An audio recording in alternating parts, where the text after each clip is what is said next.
O King, thy fate is a transaction done at every hour between nature and thy soul, with God for its foreseeing arbiter. Well, there's a very important lines because he is talking to Ashapati, who is already a seer, and he tells Ashapati that fate is simply a transaction done between nature and thy soul at every hour. And it's true of us too. We are living in the ignorance in nature, and at every moment there's this transaction of our fate. It can foil us, it can help us, it can be removed. He doesn't say that here yet, by the Divine Mother also. She can remove all fate. So we'll take it as being a transaction right now between nature, which is the creatrix, or Gaia, if you will, and thy soul. But who is this foreseeing arbiter? Who is this judge? Who is this one who has the power of judging? It's God. Fate is a balance drawn in destiny's book. Man can accept his fate, he can refuse. And this is very important because he'll tell us, I think it's in this canto, that sometimes we cannot refuse. And we've gone through that Utkata karma before. But in this case, it's a little different. What it means here is that the Lord, the Divine, may want you to go through something, and you have to go through it for your own progress.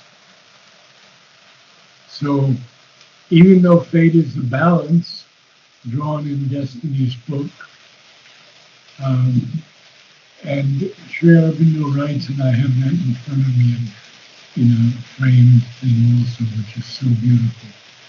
The spiritual destiny always stands. It may be delayed or seem to be lost for a time, but it is never abolished. That's so encouraging. Yeah? Man can accept his fate. Yeah, this is the pattern. This is the line. He can refuse. So two more lines and then three lines, and I'll talk to you about that. Even if the one maintains the unseen decree, he writes thy refusal in thy credit page.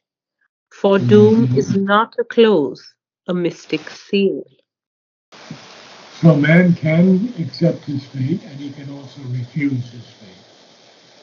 But then he says to us, even if the one, that's the divine, maintains the unseen decree, that is man's fate, he writes thy refusal in thy credit page. I thought that was such a humorous line. Huh? He's going to give you a little check mark on your credit page. All right.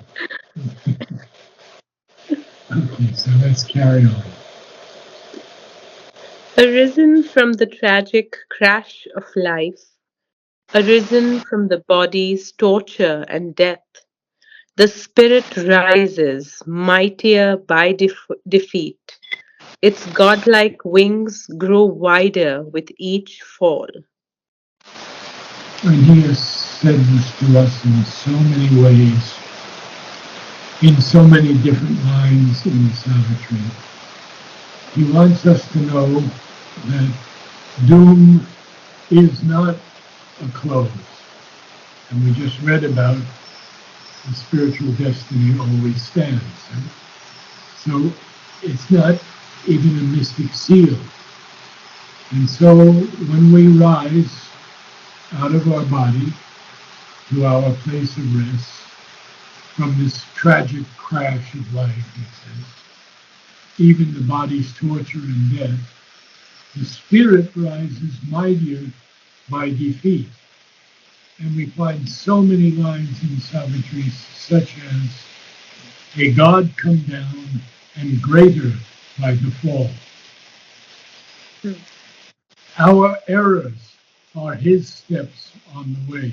See, we see Sri Aurobindo repeating this so that somehow we can get it through our thick minds that there is no end to us. There is no real tragic crash of life. It seems to us that. But the spirit still rises, even with death, mightier by defeat. And its godlike wings, beautiful, beautiful image, grow wider with each fall. Oh, the spirit's godlike wings grow wider with each fall. And then continue on. its splendid failures sum to victory. O man, the events that meet thee on thy road, though they smite thy body and soul with joy and grief, are not thy fate. They touch thee awhile and pass. Even death can cut not short thy spirit's walk. Thy goal, the road thou choosest, are thy fate. And so he extends this image to us in these marvelous lines because he wants us to know that whatever we have to face in life, whatever events meet us on our road, even though they may smite, that's a heavy blow on the body, they smite thy body and soul with joy and grief. Now, that's an interesting thing. How can our bodies be smitten with joy? Paradoxical. And these paradoxes are always throughout Savitri. Always. Every few lines, in fact. So even though they smite thy body and soul with joy and grief, they are not thy fate. They touch thee a while, no doubt, and pass. Even death can cut not short thy spirit's walk. Thy goal, the road thou choosest, or thy fate. Remember Robert Frost's poem? Two Uh, paths diverged in the wood, yes, and I took the one, yeah. yes, the Very, road very not taken. exactly right. Yes. So let's carry on. On the altar, throwing thy thoughts, thy heart, thy works, thy fate is a long sacrifice to the gods, till they have opened to thee thy secret self and made thee one with the indwelling God. And this is perhaps the substance of Savitri.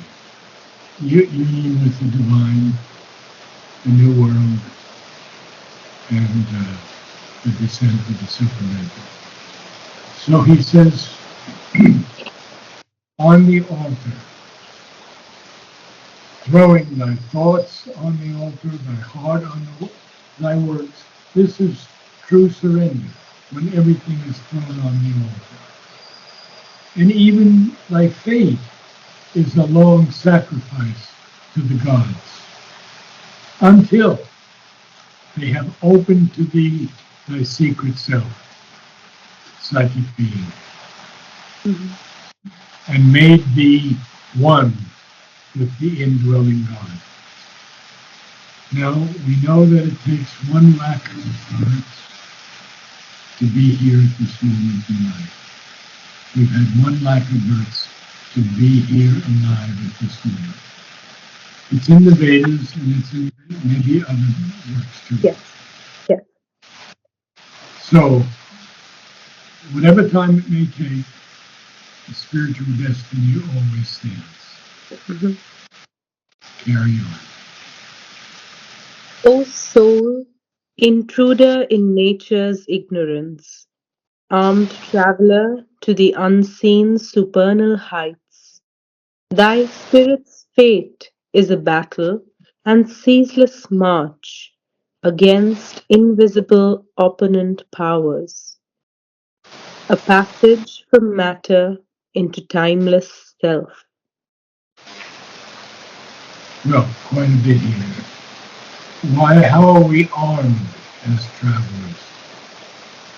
We're armed because we have the divine within us, and we are divine. And we're going to these unseen at the moment, supernal heights, heavenly heights. And in doing that, our spirit's fate becomes a battle and a ceaseless march. Against what? Invisible opponent powers. And this takes a little explanation because Mother tells us, someone asks you, how are you doing? Mhm. Getting on. She says, if you say that, these hostile forces will find someone else to play with. Mhm. Because you're not saying you're doing well so they can make you do less well. You're not saying you're doing poorly so they can make it worse. Yes. So most is just say getting on. And Sri Aurobindo talks at great length about these invisible opponent powers. And I want to tell you something today that I'd like you to look at. It's a series by Muriel de Auroville. How do you spell that? Muriel, Muriel, Yes. and then D apostrophe Auroville. D. Oroville? Yeah, D means of Oh, D. Oroville. Muriel Auroville. Hmm? Okay. Yes. Good. Now, what she has done, which is so incredible, is she has taken a fixed photo of Mother in the playground and Mother's talks, 62 of them already, are posted. French at the top, English at the bottom. Hmm. So you can even learn French that way, an Yes. easy way. But they're so beautiful, and many of them I think we've never even touched before. Hmm. And so I'm putting all her things on my website also. Okay. So these invisible opponent powers, I was just reading one of them, my mother, when she talks about these beings that came into her room when she was in half trance. And they want to do damage. They want to enjoy themselves. These are the opponent powers. And one came with a dagger to even stab her. And she shoot him away. And then she got rid of all of them. She said, they're disgusting. They're tiny little vicious creatures that just want to take over people. So you will see that video from Muriel. Okay. So it's against invisible opponent powers that our fate is pitched. And it's a battle. And it's a ceaseless march. Because it's a passage from matter into the eternal, the time itself. So very, very important. And let's see if maybe we could end there today. Because I'm a little tired also. But you've got a lot to read, so I'd like you to read the whole thing. By the way, your reading is the best in the book. And I have some very good ones. Thank you. And You're thanks. welcome. Should I read from the beginning now? Okay. Yes. King, O King, thy fate is a transaction done at every hour between nature and thy soul, with God for its foreseeing arbiter. Fate is a balance drawn in destiny's book. Man can accept his fate, he can refuse. Even if the one maintains the unseen decree, he writes thy refusal in thy credit page. For doom is not a close, a mystic seal, arisen from the tragic crash of life, arisen from the body's torture and death. The spirit rises, mightier by defeat. Its godlike wings grow wider with each fall. Its splendid failures sum to victory. O man, the events that meet thee on thy road, though they smite thy body and soul with joy and grief, are not thy fate. They touch thee awhile and pass. Even death can cut not short thy spirit's walk.